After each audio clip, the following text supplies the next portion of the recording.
Good evening मेरे प्यारे बच्चों, कैसे हैं आप सभी। आई होप कि आप सभी बहुत अच्छे होंगे। प्यारे बच्चों, जैसा कि आप सभी को पता है कि प्रत्येक दिन लगभग आप सभी के लिए मैं 50 मोस्ट इम्पॉर्टेंट प्रश्न जीके का ला रहा हूं। तो चलिए आज फिर आप सभी मिलकर मेरे साथ 50 प्रश्न का अभ्यास करिए और जो प्रश्न आप नहीं जानते हैं उस प्रश्न को आप याद कर लीजिएगा। चलिए पहला प्रश्न आपकी स्क्रीन पर बच्चों, और इसका जवाब आप खुद सोचिए क्या होना चाहिए। जल्दी से फटाफट क्वेश्चन है, प्रथम शताब्दी ईस्वी में किस भारतीय बौद्ध भिक्षुक को चीन भेजा गया था? तो बच्चों इसका उत्तर हो जाएगा नागार्जुन। क्या हो जाएगा? नागार्जुन। चलिए अगला क्वेश्चन आपकी स्क्रीन पर। दूसरा, शून्यता के सिद्धांत का सर्वप्रथम प्रतिपादन करने वाले बौद्ध दार्शनिक का नाम बताइए। तो वो नाम है कौन? तो बच्चों नागार्जुन। वो नाम किसका है बच्चों? नागार्जुन। चलिए तीसरा प्रश्न आपकी स्क्रीन पर। नागार्जुन किस बौद्ध संप्रदाय के थे? नागार्जुन किस बौद्ध संप्रदाय के थे? तो आपको ये पता होना चाहिए, वो माध्यमिक, राइट। चलिए अगला क्वेश्चन बच्चों, नेक्स्ट चौथा प्रश्न है, बौद्ध शिक्षा का केंद्र। बौद्ध शिक्षा का केंद्र जो था बच्चों वो विक्रमशिला था। कौन सा था? विक्रमशिला। अगला पांचवा प्रश्न आपकी स्क्रीन पर, वल्लभी विश्वविद्यालय स्थित है। वल्लभी विश्वविद्यालय, प्राचीन में 3 विश्वविद्यालय मोस्ट इंपॉर्टेंट, नालंदा, विक्रमशिला और वल्लभी। वल्लभी आपका कहाँ है बच्चों? गुजरात में। कहाँ है? गुजरात में है, ये बात याद रखिएगा। चलिए नेक्स्ट क्वेश्चन, नालंदा विश्वविद्यालय के स्थापन का युग। तो ये स्थापन का युग था बच्चों गुप्त में। किस समय? गुप्त के समय में नालंदा विश्वविद्यालय की स्थापना हो चुकी थी। और अगला क्वेश्चन देखिए क्या कह रहा है, नालंदा विश्वविद्यालय के संस्थापक कौन थे? तो संस्थापक थे कुमारगुप्त। कौन थे? कुमारगुप्त। नेक्स्ट अगला प्रश्न आप सभी की स्क्रीन पर ये रहा, नालंदा विश्वविद्यालय किस लिए विश्व प्रसिद्ध था? तो नालंदा विश्वविद्यालय प्रसिद्ध था बौद्ध धर्म और दर्शन के लिए, है ना। बहुत ही फेमस यूनिवर्सिटी अपने बिहार में ही, है ना। चलिए इस प्रश्न को थोड़ा पढ़िए और देखिए क्या कह रहा है। पहला कथन कहता है 12वीं शताब्दी के अंत तक नालंदा महाविहार का पतन हो गया था। महाविहार को राजकीय प्रश्रय मिलना बंद हो गया था। तो इसका मतलब ए और आर दोनों सही और आर ए की सही व्याख्या करता है। आंसर होना चाहिए ए। चलिए नेक्स्ट क्वेश्चन बच्चों देखा जाए। अगला प्रश्न 10वां ये है, क्या कह रहा है ये, नव नालंदा महाविहार किसके लिए विख्यात है? तो ये विख्यात था बच्चों पाली अनुसंधान संस्थान। पाली अनुसंधान संस्थान मतलब पाली अनुसंधान संस्थान। निम्नलिखित में से कौन सी बात बौद्ध धर्म तथा जैन धर्म में समान नहीं है? समान नहीं है तो आत्मदमन जो है वो समान नहीं है। तो समान क्या क्या? अहिंसा दोनों में है। वेदों के प्रति उदासीनता बौद्ध धर्म और जैन धर्म दोनों में है। रीति रिवाजों की अस्वीकृति ये भी बौद्ध और जैन दोनों में है। लेकिन आत्मदमन की बात दोनों में समानता वाली बात नहीं। चलिए अगला देखिए क्या कह रहा है।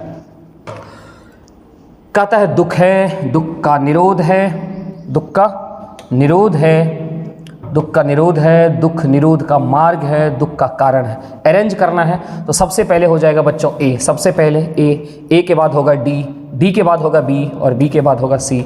आंसर इज ए, याद रखिएगा।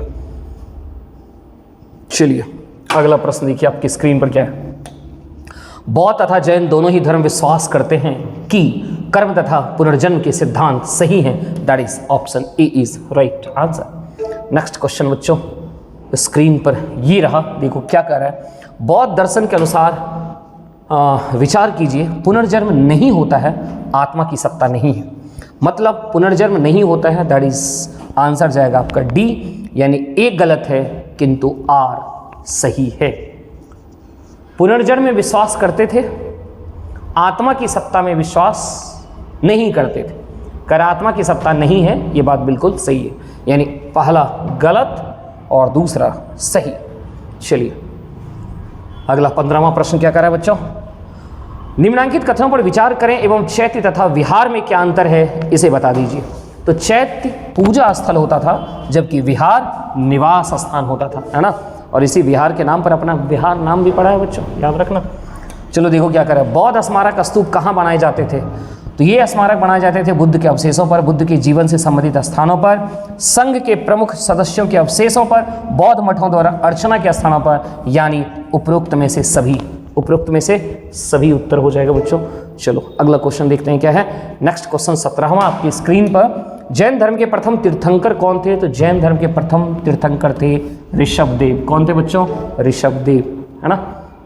अगला 18वां क्या कर रहा है, जैन धर्म के संस्थापक कौन थे? तो जैन धर्म के जो संस्थापक थे वो थे पार्श्वनाथ। कौन थे? ओहो सॉरी ऋषभदेव, सॉरी बच्चों, ये तो 23वां था ना, ये तो 23वां था। जैन धर्म के संस्थापक कौन थे बच्चों? ऋषभदेव। वास्तविक संस्थापक यदि पूछ दे इसी में तो महावीर। संस्थापक ऋषभदेव, जबकि वास्तविक कौन आ जाता है बच्चों? महावीर। जैन तीर्थंकर पार्श्वनाथ निम्नलिखित स्थानों में से मुख्यतः किससे संबंधित थे? ये थे कहां से? वाराणसी से, है ना। चलिए अगला क्वेश्चन देखते हैं बच्चों, क्या है नेक्स्ट प्रश्न 20वां। महावीर स्वामी का जन्म कहाँ हुआ था? महावीर स्वामी का जन्म हुआ था कुंडग्राम। और कुंडग्राम कहाँ है? वैशाली में ना। कुंडग्राम कहाँ है? वैशाली में। अगला क्वेश्चन है कुंडलपुर। कुंडलपुर यानी कुंडग्राम वही चीज है। कुंडलपुर बोलिए, कुंडग्राम जन्म स्थान है किसका? तो महावीर स्वामी का। किसका? महावीर स्वामी का। अगला प्रश्न देखो बच्चों, क्या है 22वां, क्या कर रहा है, महावीर जैन की मृत्यु निम्नलिखित में से किस नगर में हुई थी? तो उनकी मृत्यु हुई थी पावापुरी में। कहाँ हुई थी? पावापुरी में। चलिए अगला क्वेश्चन, तीर्थंकर शब्द संबंधित है, तीर्थंकर शब्द जो संबंधित है बच्चों वो जैन से। किससे संबंधित है? जैन से। फटाफट अभ्यास करिए 50 प्रश्न। अगला है जैन तीर्थंकरों के क्रम में अंतिम कौन था? तो अंतिम जो था वो महावीर था। अंतिम कौन था? महावीर था। अगला नेक्स्ट 25वां प्रश्न देखो बच्चों, क्या कह रहा है, निम्नलिखित में से कौन एक जैन तीर्थंकर नहीं था? तो चंद्र प्रभु भी था, नेमी भी था, संभव भी था, लेकिन नाथ मुनि जो है वो जैन तीर्थंकर नहीं थे। टोटल 24 तीर्थंकर हुए हैं, आप सभी को पता होना चाहिए, तो उनमें से वो नहीं थे। महावीर स्वामी को किस नदी के तट पर ज्ञानोदय प्राप्त हुआ था? तो इन्हें ज्ञान प्राप्त हुआ था ऋजुपालिका नदी के तट पर। कौन सी नदी के तट पर? ऋजुपालिका नदी के तट पर। अगला 27वां प्रश्न क्या कर रहा है बच्चों, भगवान महावीर का प्रथम शिष्य कौन था? तो इनका प्रथम शिष्य था जमाली। प्रथम शिष्य महावीर का कौन था? जमाली। अगला 28वां प्रश्न देखो क्या कर रहा है, निम्नलिखित में से कौन जैन धर्म के असली संस्थापक माने जाते थे? यस, वर्धमान महावीर। असली संस्थापक कौन थे? वर्धमान महावीर। और सिर्फ संस्थापक पूछे तो बच्चों ऋषभदेव। जैन परंपरा के अनुसार जैन धर्म में कुल कितने तीर्थंकर हुए? तो आपको पता होना चाहिए टोटल कितने? 24। टोटल कितने हुए? 24 हो गए। अगला नेक्स्ट आ जाओ 30वां प्रश्न, महावीर का जन्म किस क्षत्रिय गोत्र में हुआ था? तो महावीर का जन्म जो है बच्चों वो जांत्रिक क्षत्रिय गोत्र में हुआ था। नहीं। अगला प्रश्न है 31वां, महावीर की माता का नाम बताइए। महावीर की माता का जो नाम था वो था त्रिशला। महावीर की माता का नाम क्या था बच्चों? त्रिशला।